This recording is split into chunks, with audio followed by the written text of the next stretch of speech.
Swanley School, East London. 90% Bangladeshi.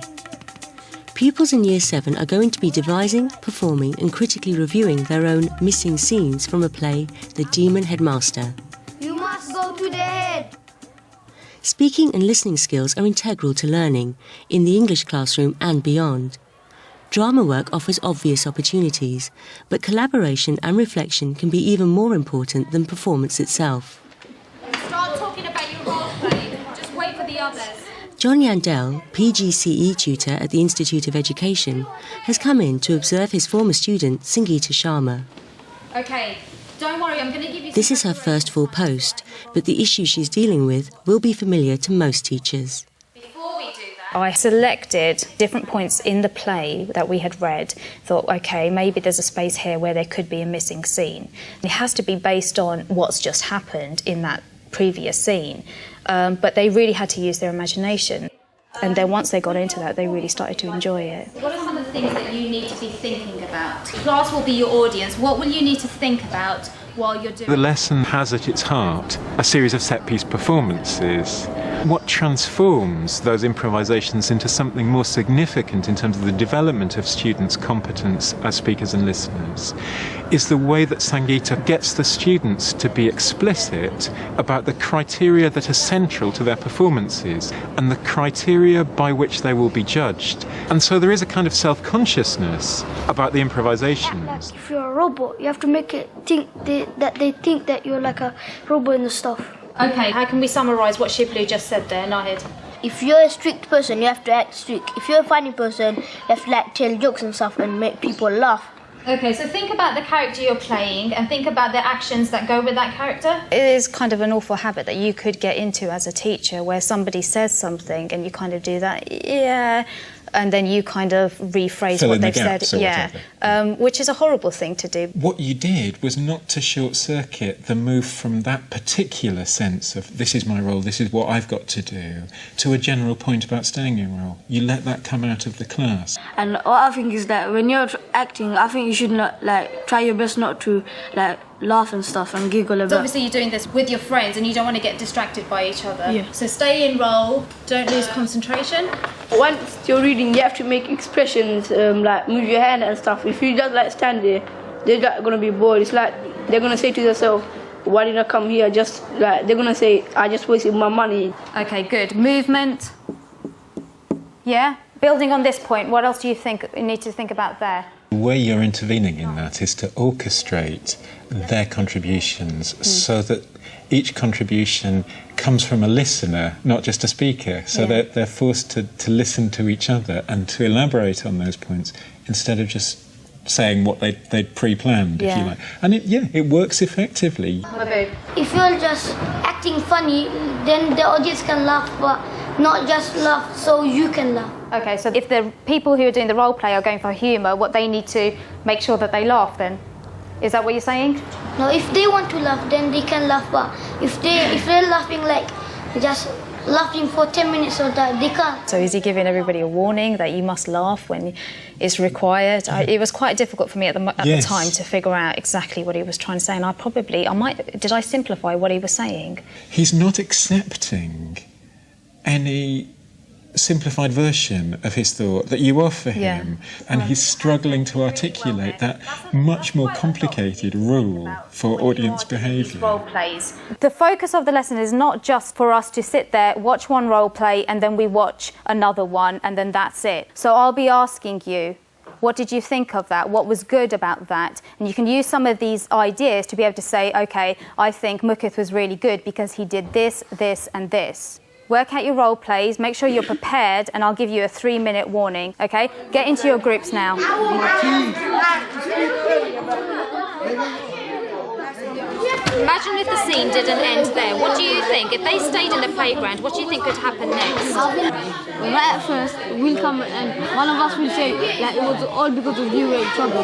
You are feeling tired and you hypnotizing. You can go have lunch. You're right, Imanol. You need to encourage him. If you think that he needs to work on his tone of voice, then you need to help him out, okay? Where is this missing scene taking place? Upstairs. In Dina's bedroom, okay. So what, are Harvey and Lloyd sharing a room because she's arrived? Okay, that's a brilliant idea, okay. They were teasing Imanol that he had a flat tone of voice, and poor Imanol, he kind of really wanted to take part in this, and his confidence had been knocked by somebody in there, so they thought it was hindering their performance. So you're being very kind of brusque and straightforward about the fact that they've got to get on and make the best of it and collaborate in the performance. But you're also giving them credit for the good ideas they've got. So you've made the kind of bitter pill of getting on and coping with Imanol easier for them to swallow by saying, yeah, that's a really good idea. So I said to Fazla and Bilal, well, what if the scene didn't end there? So they've written here, Dina is unpacking. So you're saying they're going to have an argument. Start working out that dialogue, all right? Dina is tidying the room and Lloyd comes and says, what are you doing? Give her time. Give her a chance. I like it the way it is. Just a wonderful example of a collaboration amongst three students that is involving speaking and listening and reading and writing all in one go, and they're very, very serious about this complicated drafting process. I know who the friends are in this in this class, so I put them in friendship groups. They're clearly a friendship group because they've known each other since they were about 3. I need my privacy, something like that. Or I like it where the way you. Yeah. I like it where the way. I like it the What way do you think you're doing? Comma. I like it the way it is. And they were very encouraging of each other as Yeah. well. I think Jakir gave a little wink to somebody after they said, yeah, nice one. Write that down. Comma, everybody knew there had to be a comma there. You're out the stage, and us two are gonna make the other children line up and go to class. Then you enter. Let's start. Line up in alphabetical order. Who are you?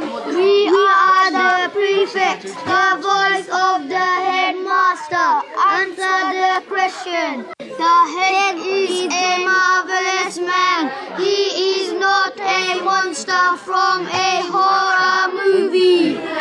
She says, class, Yeah? she's gonna say that to herself. We're gonna like freeze. Then when after she's finished, we're gonna go back on. That's gonna be much more like. Okay, good. That's good about the freeze, because that's how they end a scene, isn't it? When they freeze and then they go to the next scene.